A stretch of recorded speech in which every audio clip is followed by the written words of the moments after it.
Okay, this is Hw10 and I'm doing homework 10, question 1.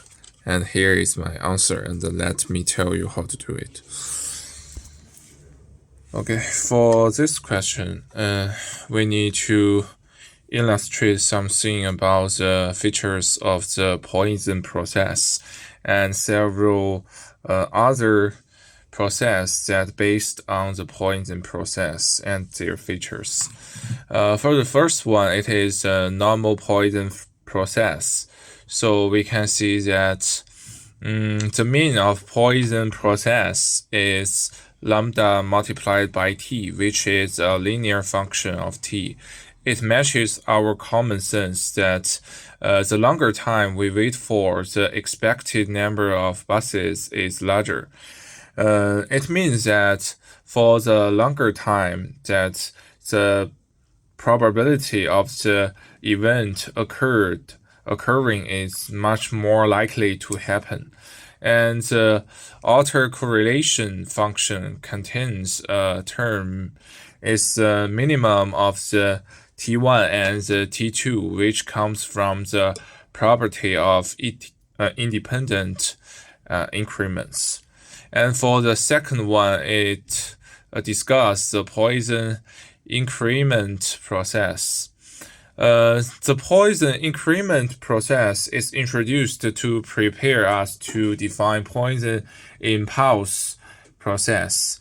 It is interesting to see that in the expression of autocorrelation, it is a triangle with area lambda, which is independent of sigma.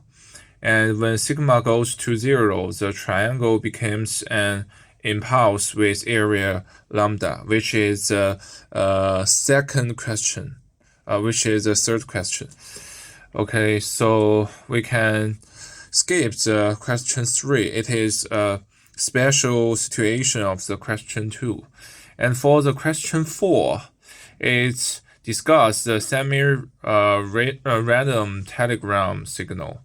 So the probability of xt equals to 1 is not 0.5 because we start with a positive 1.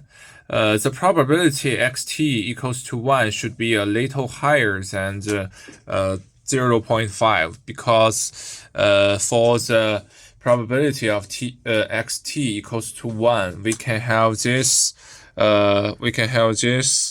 expression. So we can see the means of this process goes to 0 when t goes to the infinity, which matches our expectation as well. And for the RT1 and T2 goes to 0 because T1 minus by T2 goes to infinity. That matches our common sense. That is, when T1 and T2 are far away, xt1 and xt2 are less correlated.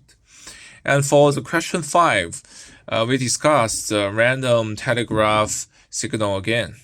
And for the probability of yt equals to 1, it equals to the probability that yt equals to the minus 1. We can see that they are the same. It is 0.5. And this makes us guess that the yt may be strict sense stationary. It also said as SSS. And the means of yt is a constant, also makes us guess the SSS. And for the question 6, it is the random walk.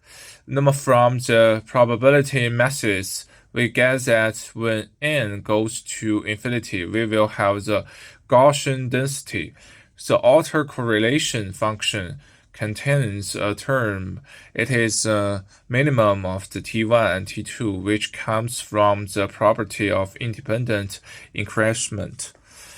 Okay, for the question 7, we can see that it is the process here with means it is 0, and for the R and C, it is the same as the minimum of n and m that multiplied by the s squared 2.